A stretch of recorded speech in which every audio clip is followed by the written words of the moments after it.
WN's around here, and he's all too busy during Bahamas Bowl season, so it's good to have him on now, as well as a little Super Bowl residue. We welcome one of our defending champions at Blog and Tackle out on Twitter, the pride of the Mount St. Joe Gales, the Loyola Greyhounds, and now making his home in Georgia, where he once worked for the Atlanta Falcons, and before that, the New Orleans Saints, and even the Birmingham Barons show up on a 30 for 30 with Michael Jordan from time to time. Chris Pika back to join us and regale us with tales of Mount St. Joe pride. I saw a lot of that on display with you and Freeman and, of course, Jimmy Schwartz out there in the friendly heart of the frozen tundra of Minneapolis a couple of weeks ago. But St. Joe's got itself a Super Bowl ring. How about that, Chris Pika? Yeah, that's tremendous. I was looking that up yesterday. Jim Schwartz is the first St. Joe graduate to win a Super Bowl ring as a player or a coach. It is possible that someone may have worked in the front office somewhere that I'm not aware of, but of the two major ways you can win a ring, Jim Schwartz is the first. Also was St. Joe's first NFL head coach, too, on top of it when he was with the Lions. So congrats to him, and well-deserved, and a long career that's had some ups and downs, but nothing greater than being part of that parade in Philadelphia a few weeks ago and picking up a Super Bowl ring in a couple of months. Yeah, the St. Joe thing. So, I'm a Dundalk guy, right? Like, they put schmucks like me into the Hall of Fame at Dundalk. I mean, St. Joe's got that whole Teixeira Floyd thing going on, and Schwartz, and I know Freeman spoke about it. I mean, there's a rich heritage there, but people are bonded back. I mean, Teixeira has done a ton over there. Now you got Marcel dribbling around down in Maryland, too. There's always a touch for, and I'm not saying that Calvert Hall, Loyola, obviously Gilman, everyone here, McDonough, everybody has some pride. When I got Sablehouse on, he's pimping McDonough and all that stuff. So I feel it, and obviously I got my Dundalk pride. I got my Dundalk stuff here in the studio as well, and my Dundalk Hall of Famer SIG thing over on my lamppost, on my leg lamp. But St. Joe's got some serious skin in the game with Super Bowls as well as Teixeira, right? Yeah, they do, and we just had actually an alumni function here in Atlanta last week. School president, Mr. George Andrews, came down and spoke to us. A bunch of alumni dating back to the early 60s who live in the Atlanta area. We got an update on what's going on over at the school. There's been a lot of updates of buildings and new construction. Obviously, you've been over at the Smith Center, the brand new gym that was built here in the last few years. The campus looks a lot different than it used to, and St. Joe is in incredibly good financial shape as far as they're concerned, and they're working on endowments and other things. And during the presentation, quite honestly, they pointed to athletics as a big point of pride. I mean, the wrestling team won the MIAA again. They finished fifth in the national prep tournament a bit ago at Lehigh University. Basketball is going to be in the mix for the Catholic League Championship, and they're also they've gotten another bid to go back to the Alhambra tournament at Frostburg. And they've got other sports like ice hockey that does incredibly well, volleyball and baseball in the spring and lacrosse. So a lot of the schools in the Baltimore area, they're doing tremendously well, but that's a big time point of pride, and having an alum that wins a Super Bowl is a very big deal, especially when it's your first. Not to mention an alum like you that comes on my program and talks sports with us. Dude, I know what a baseball guy you were. You cut your teeth, working in minor league baseball, and you love baseball. And, I know you were tweeting a week ago when Tito Francona lost his pop, and I know you had a special relationship with him during those Michael Jordan days. But for the Orioles and for where you are, and if you're an Oriole employee and you're in that front office or you're in that organization or that team, boy, they are trying to put lipstick on the pig here down in Sarasota at this point. It's sort of moribund if you're really paying attention to the offseason, but it's also very Kardashian, right? You got Machado playing shortstop out of place, Beckham moving to third base, Buck dangling, Duquette dangling, Adam Jones dangling, Machado playing for $400 million, Scope playing for a contract at this point, bad pitching, all of this stuff that does at least make it a spring drama, at least until they go sub 500. We're wondering who's going to get dealt where and why and when. but it is very hard to be optimistic that this baseball team's going to be competitive this year, Chris.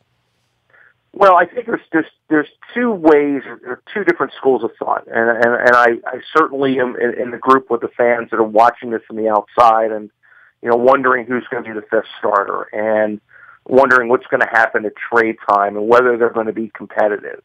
But I've also been inside the room, and you mentioned Terry Francona, who was a tremendous manager when I worked for the Birmingham Barons, and has done has won World Series with the Red Sox and gotten very close twice with the Indians. Inside the room's a little bit different matter. I mean, there's a time to worry about those things, but I think Terry or Tito and Buck are, I think, the same cloth.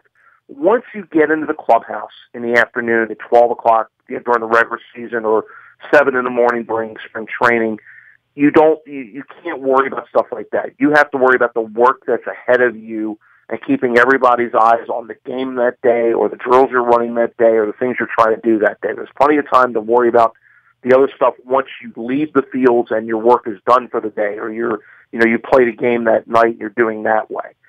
So I'm not as concerned of the effect inside the clubhouse because the manager has basically got a schedule for the day. They've got work they've got to get done. Everything is planned out, and you keep everybody's minds on the game ahead of them. And then, basically let the front office and the agents and, deal with the other stuff and then talk about it after hours. So, I mean, listen, I think the baseball side, what Buck's going to try to do, they've got to find a fifth starter. There's a lot of competition for that. They've got to figure out what the bullpen's going to look like without Britton for several months. And those are things that are baseball things that you sit there and do every day. It's no different than NFL head coaches and their assistants every night after training camp practice, sitting in a room for an hour and a half, and going over your personnel. Who's good, who isn't, who's on the cut list, who we may be thinking about keeping, who's on another team's list. And so that once that train starts, you worry about what's happening on the field, and you let the folks upstairs worry about filling in the pieces as you need to, or you have those discussions, on the backfields early in the day when you're out there doing, pitchers fielding practice or infield practice and the like. So, yeah, we do fixate on it on the outside, and I think that it's good to do, and it's necessary because we're fans and we see, what could be potentially a disaster this year. But I've also seen it from the inside where the coaches are going to be telling them, listen, don't worry about the noise. Just worry about your work today and help us get better. And I think from that standpoint, I think Buck Showalter's the right manager now. Whether he's here beyond 18, is under some of his control and some under the club's control. But right now you worry about just what's ahead of you, and that's probably the best way to do it is keep your head down. He is Chris Pika. He is Blog and Tackle out on Twitter if you want to connect with him and the pride of St. Joe as well as the Loyola Greyhounds. Look, the Greyhounds aren't going to be dancing into the tournament, and certainly Maryland has stumbled here at the end amidst all these injuries. UMBC has the best local chance, but it really is a bummer in an area where basketball is lively and vibrant in our community. And we saw the Dunbar boys, speaking of 30 for 30s, coming out in Sable House and all that stuff a couple of months ago, that it feels like other than UMBC, maybe Navy, boy, the whole state's going to get shut out of the tournament. That just makes the tournament suck around here when nobody can play, nobody can get in. Yeah, listen, Maryland has been, I wouldn't say a fixture in recent years, but they certainly have had their opportunities in postseason. And I'm sure Maryland will play in one of the other tournaments if they don't make it, whether it's the NIT or anything like that. But this could be a very strange tournament this year with the FBI investigations going on about college basketball, names being leaked, coaches' names being leaked. Could be a very, very interesting March. And there may be some decisions having to be made by the tournament committee that they weren't expecting to make 2 months ago. But as for the state, listen, Loyola has been somewhat down with Gigi Smith. I mean, they're not. It's the Patriot League is a one-bid conference, and there's some good teams in that league and some good athletes, and Loyola's admission standards, I think, make it hard for them to get the best athletes, and that's okay. I mean, they're in a league that emphasizes student athletes, student first, with Navy and Lehigh and Lafayette and those schools in that league. You would think Towson, with the resources they have now at the new arena, that they would be in better shape. UNBC with a new arena in better shape. But, when you're in those one-bid leagues, you have to have a very, very special year. It's not like those leagues are going to get 2 or 3 teams into the tournament.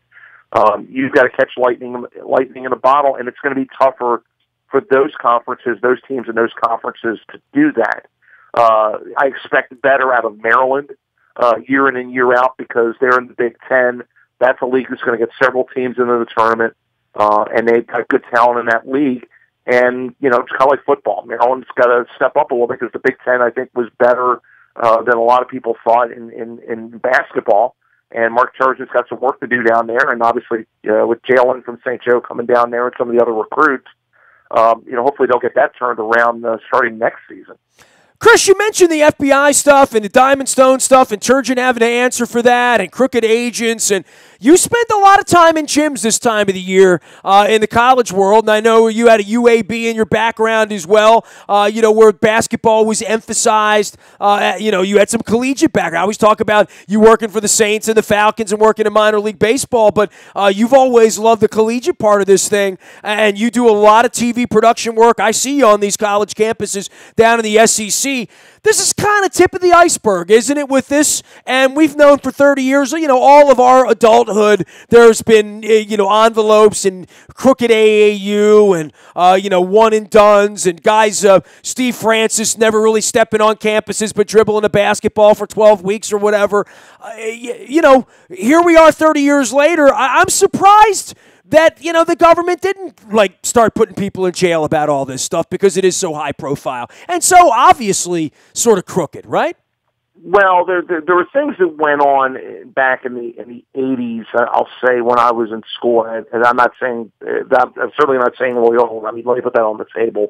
We were in a one-bid league, and Mark Amatucci didn't play those types of games, okay? But there was stuff that went on in the 80s at the larger schools, but the difference has been is now you have a network of agents and their runners. The AAU programs, especially in the last decade, 15 years, let's say, has become more a part of the landscape. It used to be, to give you a good idea, to get to a high school player, to get him to come to your college, you worked through the high school head coach.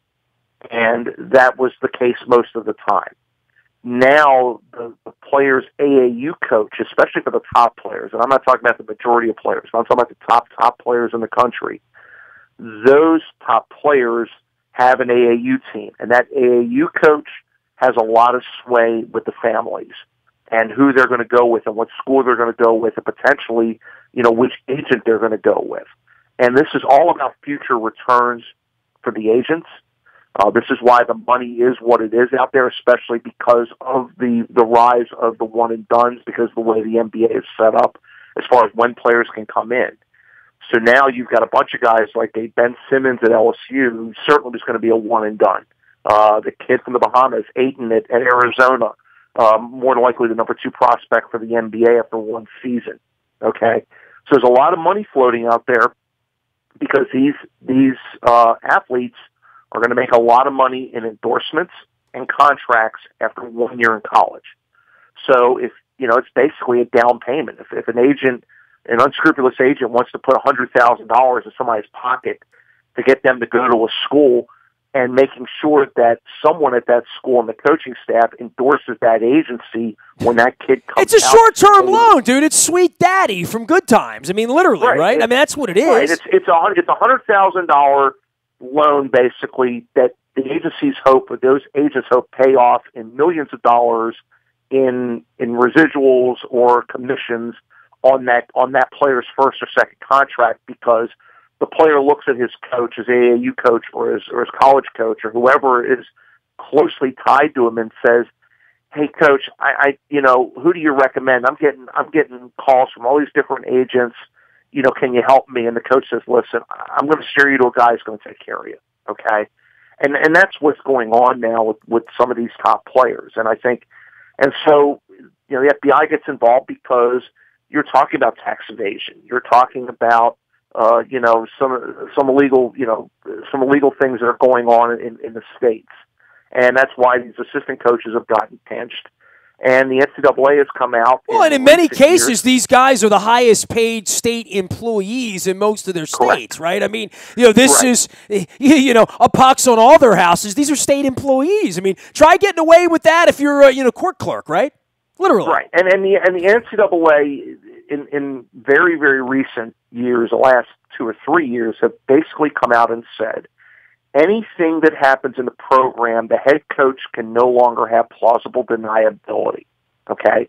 The head coach used to be able to shrug his shoulders and go, I didn't know my assistant was doing that. I didn't know this booster was doing that. You're dealing with guys at the highest level who are incredibly micromanagers of their programs. They know everything that's going on. And so the NCAA has basically said, well, if you're that much of a micromanager, you guys know what's going on, then you're responsible for anything that happens within your program, okay? Auburn had 2 kids suspended and an assistant coach arrested, okay?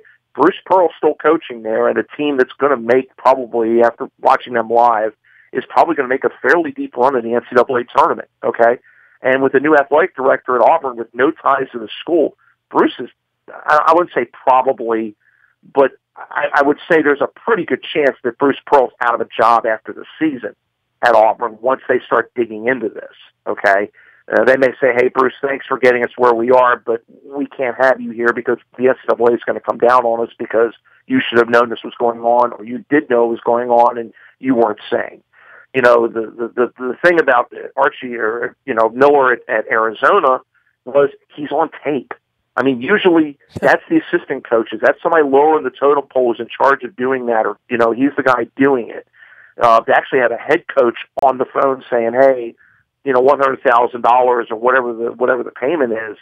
I mean, that's incredible. I mean, for a head coach to actually be involved, I mean, that's actually pretty stupid because the enterprise has always been on the lower levels of the coaching ladder, not the head coach level. They may be aware of what's going on, but they want to make sure they can wash their hands and say, I wasn't aware. He is Chris Pika. He is Blog and Tackle. Dude, I can't believe you and I have been going at it for half an hour here, and we haven't even talked about the NFL Combine. And obviously, Luke and I are out in Indianapolis. I know that's where you and I reconnected many, many moons ago when you were doing your Saints stuff. And, the thing's grown, and it's bigger and badder than ever. And this is an important week for the Ravens to go out there and sniff themselves out some playmakers, right?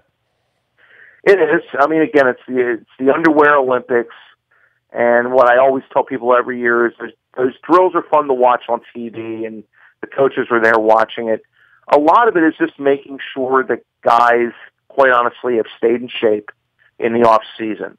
That no one is sort of slacked off and maybe a little bit slower than they looked on tape.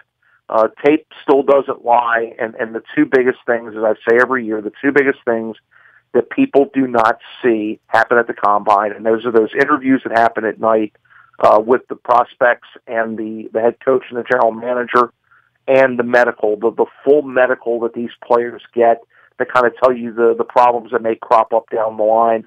That's the most important things that happen at the Combine.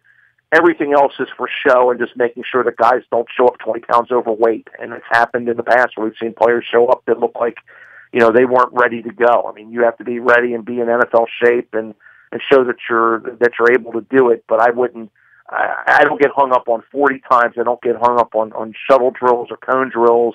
It's the stuff that you begin to find out about, where these guys test and where they test medically and how were they in the interviews and what the inside information that the coaches and the GMs have that they ask the players about and ask them to be honest about if they've had problems in their past.